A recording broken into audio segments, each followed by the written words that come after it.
美丽的阿尔卑斯山脚下，男孩带着狗子正要去冒险，不料准备工作还没做好，自己就先滑了出去。近60度的山坡，男孩一路飞冲而下。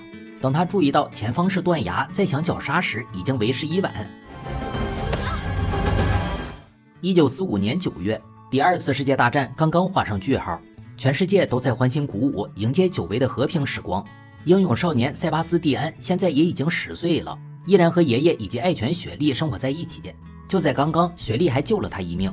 可见这些年来，蒂安顽皮的天性一点都没改变。战争结束了，好消息一个接一个传来。多年没见的姑妈安吉此时也在回来的路上。为了迎接她，蒂安和爷爷特意打扮一番，还给雪莉系上了一个漂亮的领结。他们来到村口等待，然而一直等到下午都没有看见安吉的身影。就在这时，镇长找到两人，一番细致讲述，才得知安吉乘坐的飞机出事了。